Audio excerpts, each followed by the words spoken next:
Ocala's information station, 1370 WOCA. Ocala.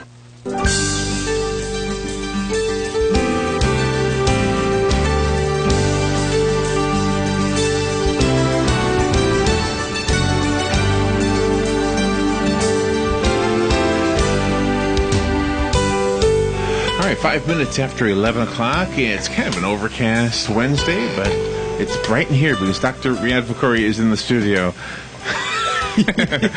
What an opening line there. I know, that was crazy. This is the Head to Toe Care Show, and Dr. Fakhoury is a chiropractic orthopedist, and I'm going to ask him a little bit about that second part of his title, orthopedist, in just a second. He also is the owner of Fakhoury Medical and Chiropractic Center at 1009 Southwest 16th Lane here in Ocala, and the phone number at the Medical and Chiropractic Center is 351-3413. But right now, if you want to ask Dr. Fakhoury a question, this is November 14th, so if that's the same date on your calendar, then you're listening to a live show, and the number here is the WOCA Climate Control Source Hotline, 622-9622, and we are going to just ask the listeners to kind of feed us questions today. Just to kind of, there might be something we haven't covered in all these weeks. Good morning, Doctor. Good morning, Larry. How's everything with Everything is wonderful. There might be something also on their mind that they have a specific question that they'd like to ask, and then that might give us some information to be able to expand on. So, and then when you ask one question, somebody else will probably have a question, and that could pick up and either answer or spark a little bit more information that they want. We could serve with that. And isn't it amazing how sometimes you'll talk about something I'd never heard about before? Maybe in your case, you'll hear somebody say something, and then like the next day or sometime later, you're speaking to somebody, and they've got the same issue. That's right. That's right. It is. I don't know weird. if it's a matter of awareness or what, yeah, but that's a fun part of discussing this and having these conversations, because it develops a certain awareness of how the body works, and you understand when something's working correctly or if it's not working right. And if it's not working right, maybe some questions as to how you handle that and what to do about it. So the question I had from a family member was about your second title, the orthopedist part, and the question was, does that mean you work with feet? And I said, well, I know Dr. Fakhoury works with feet. Yes. But I guess the pedist part, or the podist, or whatever, the ortho, whatever.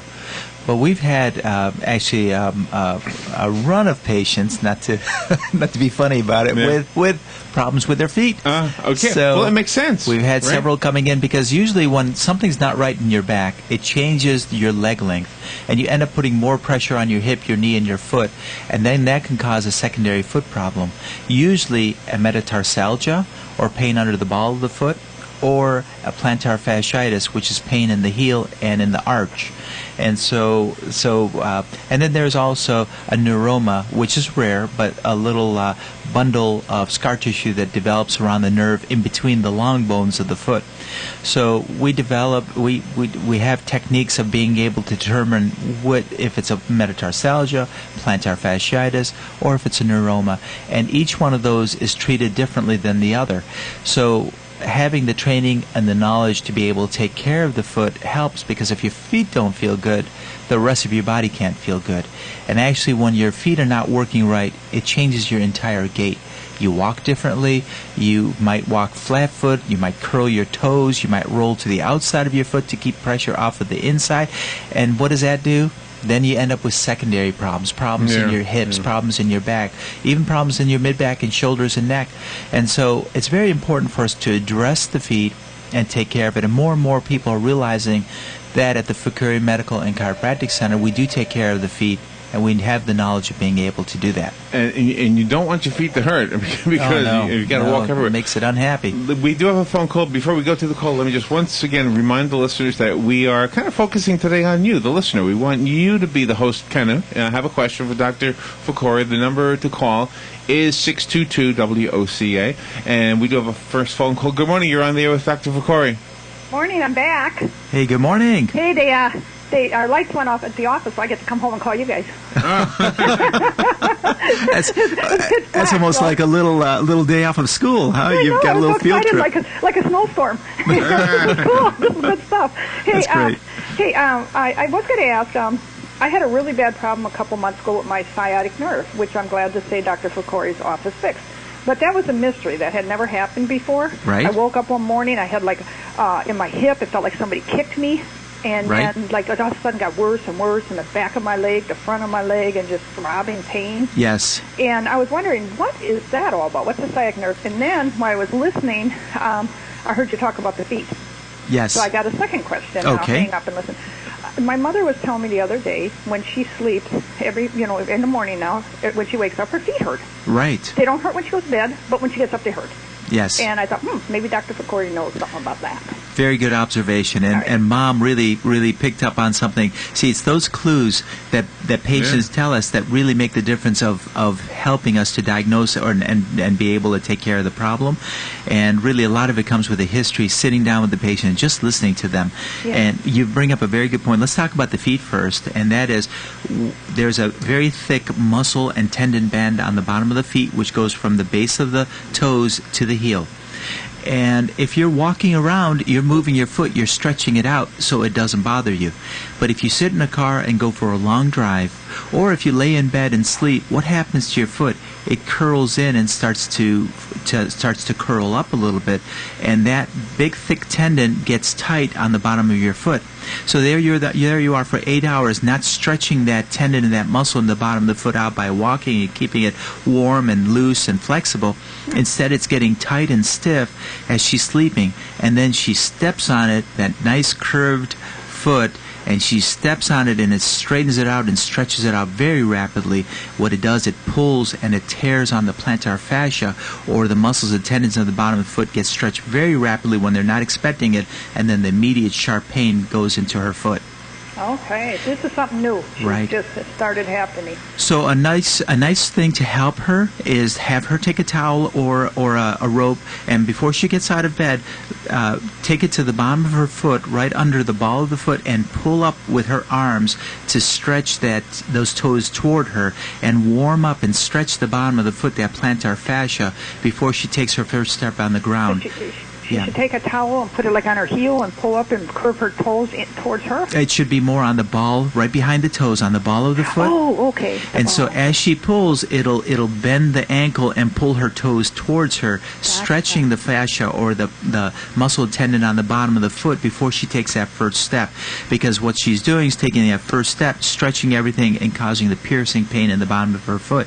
So, and that is an indication of plantar fasciitis, is going to sleep, waking up, first step on the ground, stretching that tendon, getting immediate pain. All right. Well, I'm going to call her after your show's over. I don't want to call before because I want to hear the end of the Thank show. you very much. Thank you guys so have a great much. day. We appreciate Okay, it. bye. We'll talk about sciatic next. But part of the treatment that we do, Larry, for the for that plantar fasciitis is we build a bridge, a custom-made bridge called an orthotic, which fits into the shoe.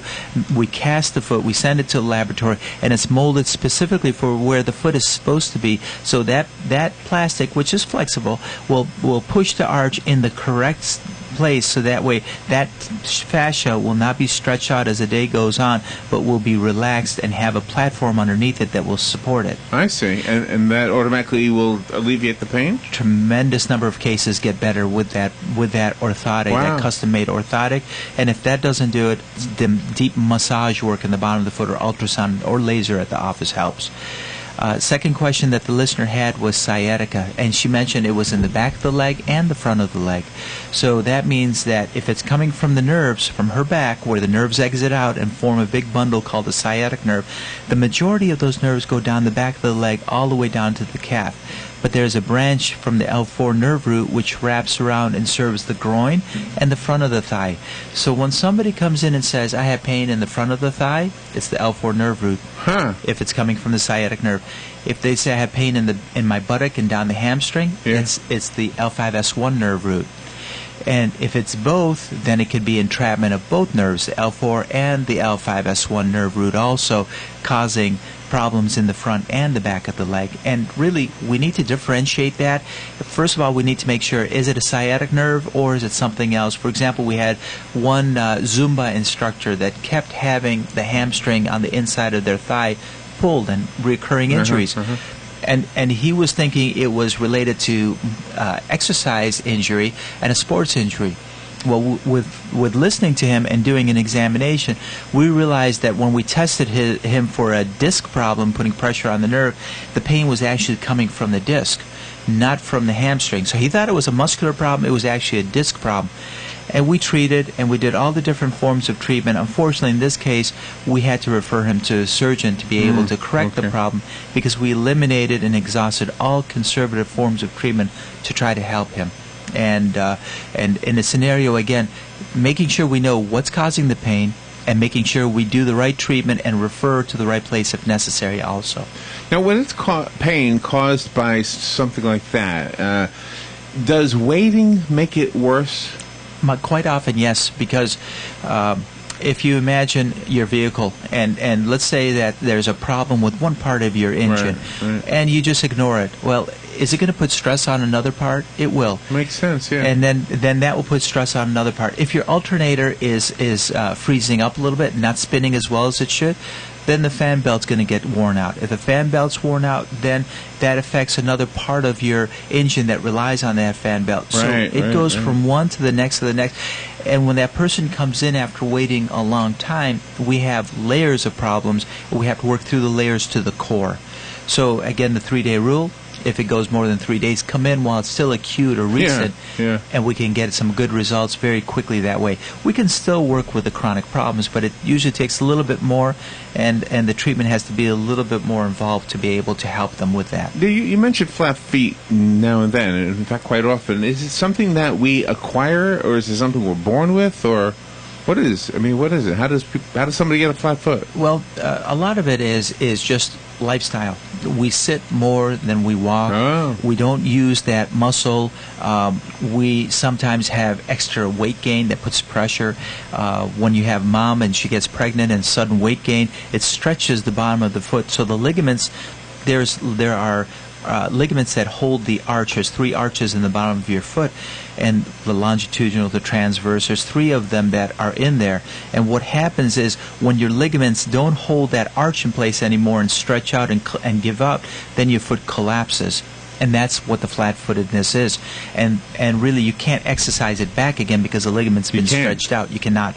So what you have to do is build a bridge or a custom orthotic to lay the foot on, and it will support the arch and keep the arch where it's meant to be, which takes stress off the knee, hip, and back. It's almost like a person who has weak vision, nearsighted, farsighted. They can't correct that vision themselves by doing exercises. Instead, what you do is wear glasses to correct it. So the orthotic are like glasses, and that we find that getting the foot corrected helps reduce stress on other parts of the body. But talking about orthopedics, you know, the ortho means joint. And so as a chiropractor, we went through the undergraduate work and to be able to enter into the chiropractic college. Then you go through the chiropractic college, which is usually a 10-semester, 5-year program. In that program, when you finish and you graduate, you graduate as a DC or Doctor of Chiropractic. And then some of those chiropractors will go on for further studies in neurology, in orthopedics, in radiology, in sports medicine.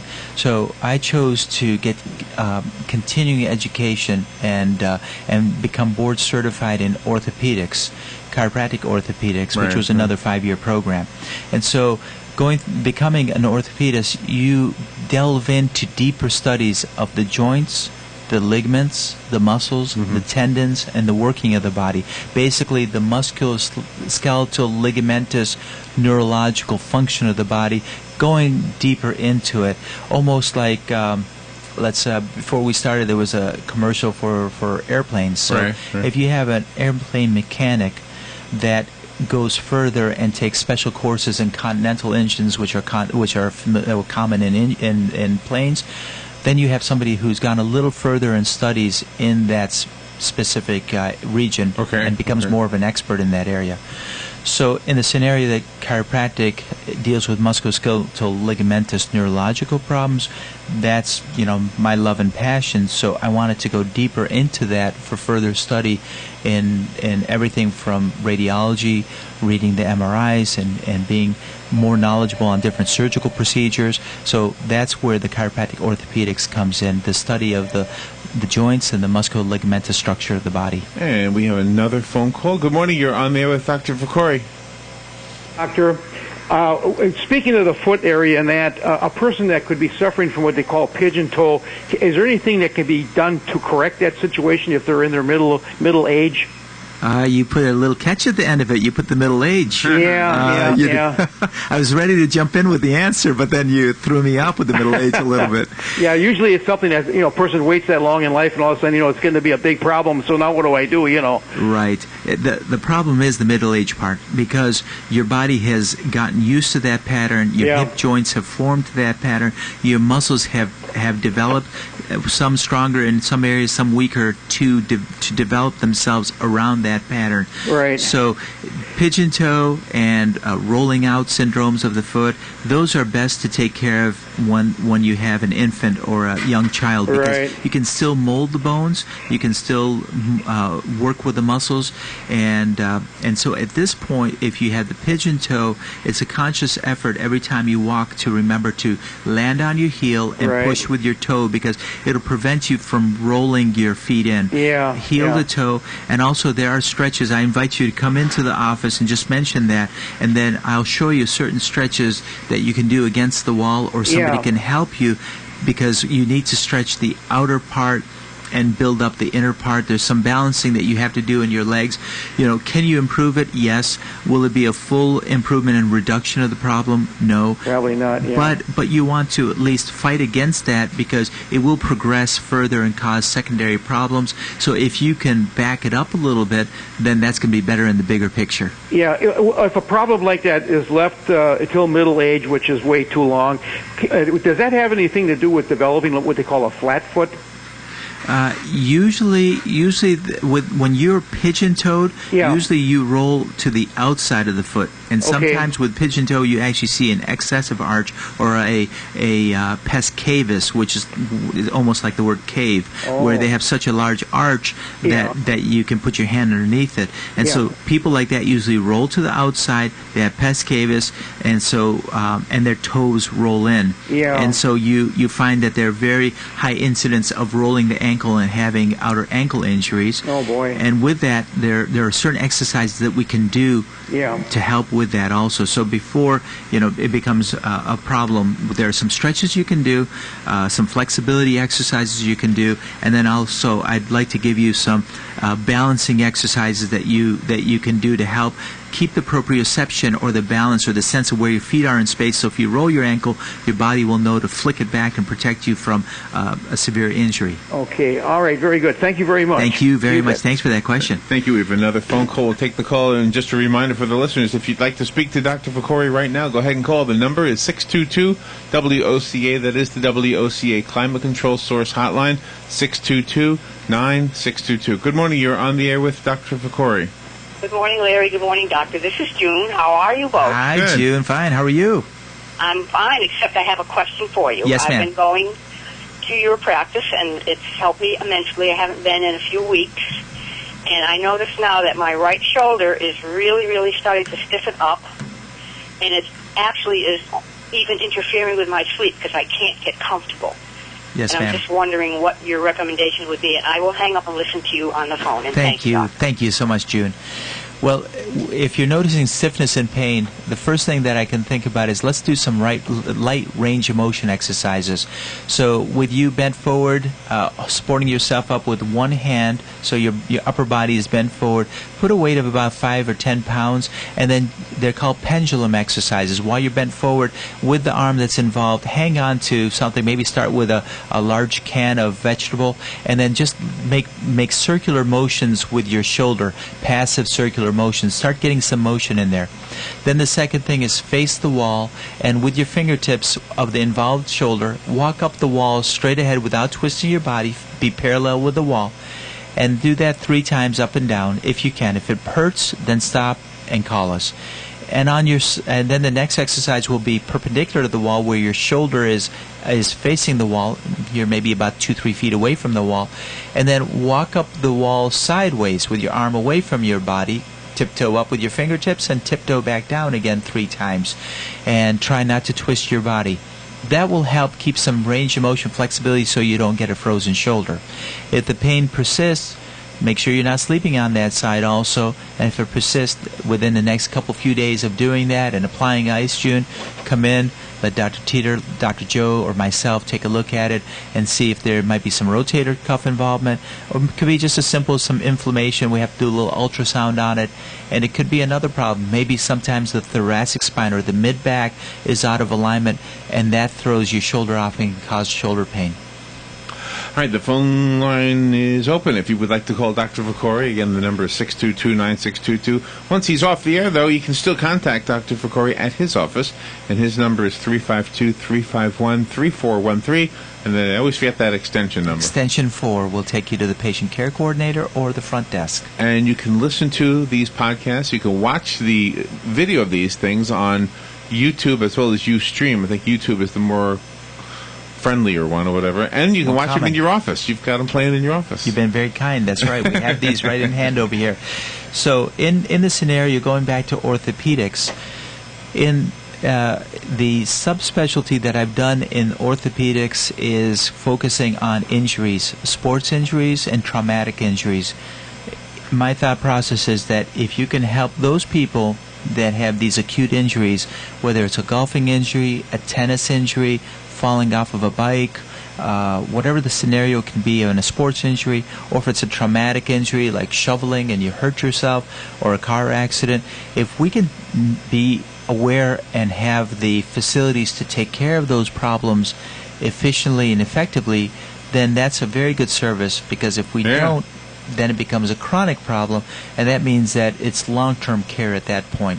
Better to get that acute care taken care of expeditiously and properly, so that way there's less residual problems and less future problems from that injury, whether it's a sports injury or a traumatic injury like a car accident. And it sounds like an injury that's going to be a problem for the rest of your life. Like something as simple as a flat foot, it sounds like it's going to be an issue forever once you've got that, right? There are certain things that we could do to help correct that, so you won't have a problem with it. And for example, some people have to do certain stretches. They're about 30 seconds to 1 minute a day, but it helps them. Certain habits like using the knees instead of the back, wearing orthotics to be able to support that arch so you don't have the pain in the bottom of the foot. So we have answers for most of the musculoskeletal problems at the Fakhoury Medical and Chiropractic Center, and that's the advantage of one roof, multiple disciplinaries, so that way we can get the right care as efficiently as possible to avoid getting out of our facility, which usually entails surgery. Right. And everybody wants to avoid surgery. It's always best. Even the surgeon wants to avoid surgery if he can. Isn't that ironic? She can. But at the same time, if there's a way to fix something, we want it fixed. And, right. And obviously, if it's with a procedure, I mean, I like the idea of the orthotics. That makes a lot of sense to me. It's kind of like a brace, or in a way. I mean, it's a simple brace. You slip it in the shoe. You don't notice it. It feels comfortable under your foot because it helps to put your body always wants to go to where it's supposed to be, even if it's been out for a long time. Once we guide the body into the right direction of normal mechanics, it functions better. It's stronger. The body works more efficiently. It doesn't deplete energy as much. So you feel better, and your body it sort of thrives on that. That's a positive thing. Do we get what we pay for when it comes to shoes? And I mean, it almost seems like we are, but do we really? I mean, sometimes the more expensive shoes are the worst ones for your feet. The worst ones. That's right. Aye. Sometimes the basic shoe that's not that expensive is what you're looking for. What you want is to make sure that your outer part of your shoe doesn't cut in too fast at the top where it gets your fifth toe. You want a nice wide base, not something that curves in the middle of the arch. You want a nice wide base so your whole foot rests on a platform, and you don't have that C shape or that cut in where your foot hangs over where it needs the most support. And finally, if you don't have an orthotic, you want to have a good sound foundation under that arch to be able to support your arch and give you some lift. Unfortunately, most of the inserts in those new shoes are just pieces of foam, and if you put pressure on them, they collapse to be flat, so they can't really hold your weight and support your arch. So that's where an orthotic would come in very handy. You wear sneakers a lot. I wear sneakers a lot, probably for two different reasons. You must choose them because they're the preferred, better, healthier shoe, right? Yes. Are there any shoes, like what you would call dress shoes, that are built on the inside, the same way sneakers are built on the out? On the inside? There aren't that many. You have to look for them. Again, the same rules: wide center and a good support. And sometimes you have to go to names like Florsheim, and there's others that will have that built in and give you that support. But don't be afraid to look in the shoe and feel the arch and push on it and see if it collapses. And if it does, what I do in that point, then I'll take the orthotic out of my tennis shoe and put it into the dress shoe. That's what I was going for, yeah. Exactly, and support it. So every day, if you see me in Publix, have me pull my tennis shoe out, I have my orthotic in there, because that orthotic takes stress off my knees and my back, and it makes a world of a difference. And I know that I'm saving my joints from wearing down excessively, and that's a good long-term care. All right, you said I could do it. If I see you in Publix, I'll just say, could I see your orthotics, please? In aisle 6, right? Dr. Fakhoury, always good to do the show with you. Love the show and the information you give us. Again, for the listeners, the number to the Fakhoury Medical and Chiropractic Center is 352-351-3413. The address is 1009 Southwest 16th Lane here in Ocala. Call me if you need that repeated. And the website is headtotoecare.com. That's head2toe.com. Thank you very much, Larry. It's been a pleasure. Thank you, Doctor. Enjoy. We'll take a little break and be right back.